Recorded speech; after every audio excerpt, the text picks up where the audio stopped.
Good morning. Several weeks ago, in one of my videos, I was explaining about the boat trailer and how I had this thing all set up. And I mentioned to you that I had a bar crossing. Apologize for the busy road.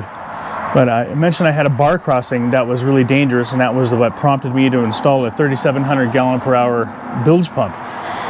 Well, what happened was Trent and I, good buddy of mine, fishing buddy before he moved to Texas, we decided to go tuna fishing. For those of you who don't know, the Columbia River Bar out of Ilwaco and up the coast is known as the graveyard of the Pacific, because over 2,000 ships and boats have sunk because of those waters.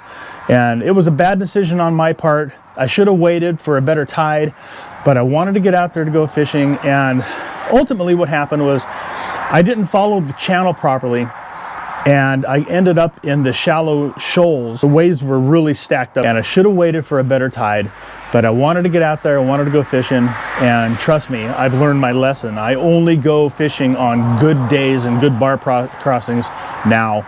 For you guys that are thinking about going out into the ocean who haven't done it before, take your time, make good choices, don't take any chances, because what happened to us could have ended with terrible results.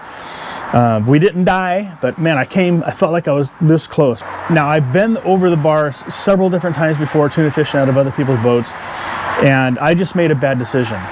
Instead of waiting for a better tide, I wanted to get out there. We got out there to Ilwaco and just launched the boat and headed out. I should have double checked the weather conditions at that time before launching. I should have known better, because they had the red or the orange light at the dock flashing, indicating that there was a severe weather warning, and I didn't know what that was. I had a feeling it wasn't good, but anyway, so instead of following the channel out, I went over the shallow shoals, and that's the worst part of the bar to cross. We had swells that were probably 7 to 8 feet tall with a couple of foot of wind wave on top of that, and they were stacked up 4 to 5 seconds apart. I mean, they were right on top of each other, and it was everything I could do to just keep the boat heading into the waves, because I couldn't turn. There was no way. It got so rough where I was thinking the whole way I wanted to turn the boat around, but if I would have turned the boat at any angle at all other than directly into the waves, we would have flipped. That's how bad it was. I had waves coming over the bow, splashing over the top of the boat, running into this water, running into the sides, green water, not white water, and I had the back waves coming behind us, pushing me from the back over top of the motor. So I had waves crashing over the bow in the front, crashing over the motor in the back, and every now and then one coming over the gunnel and filling up the back of the boat. So, and this went on for, oh gosh, probably at least 7 or 8 miles of treacherous, just going through these waves, and I was scared to death. Trent was over here just holding on to the handles, not saying a word, but it was scary.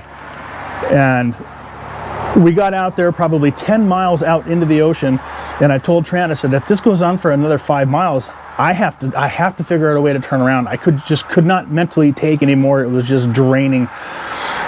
So I had no idea how much the ocean was affected by the bar, the Columbia River coming out into the ocean, but it didn't dissipate for at least 15 miles.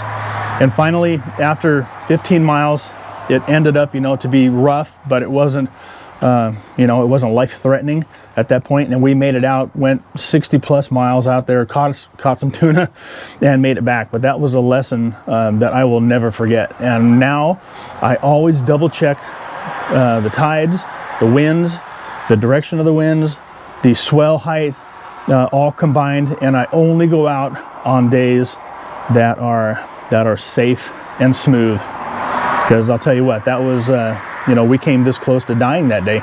And to the guys that are thinking about crossing the Columbia River Bar for the first time, do your homework.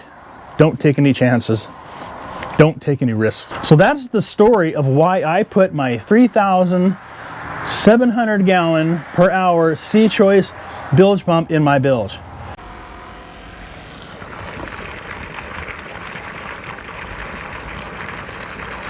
So yesterday, Bobby and I went out to Westport and got our 4 fish limit, 4 coho, 3 wild, 1 missed clip. Let's take a look at the couple that I have now. What do we have in here? 2 coho sitting on ice.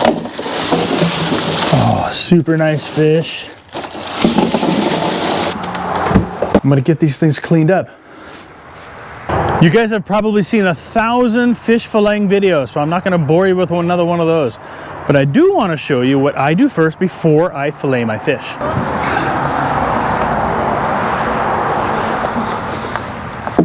Oh, that's a bobby.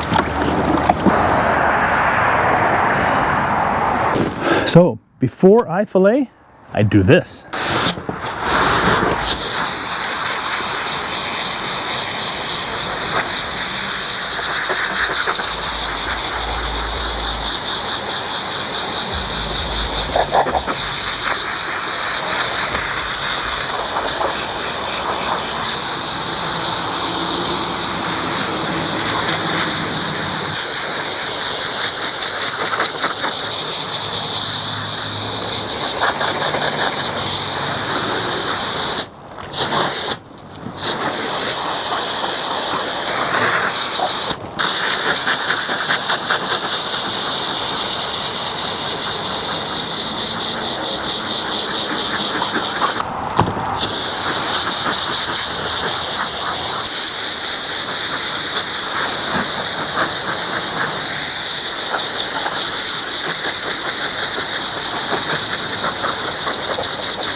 Some water on your face there. And there you have it. Reason I do this, because I like to eat the skin. And the reason I don't do this in the driveway anymore is because the scales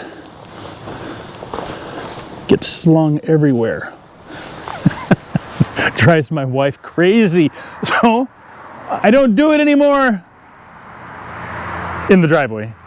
So yesterday was an awesome trip. Bobby and I hit the ocean bright and early as always, nailed our 4 fish, and I didn't realize it until I got to Westport that I did not take my cameras. Normally at this stage of the video, I would say something like, welcome to another episode of Northwest Fishing Fanatics Offshore Adventures with me, your humble host. But I can't, because I didn't realize it yesterday until I got all the way to Westport that I didn't bring my camera equipment. I left everything in the office. So no fishing video, no evidence that anything occurred on the ocean yesterday, but it did because you've seen the fish. So sorry. Next time I will not forget my cameras. So I can say stay tuned for the next adventure. Thanks for watching anyway. Till I see you again. Peace, love, and tight lines, and don't forget your cameras.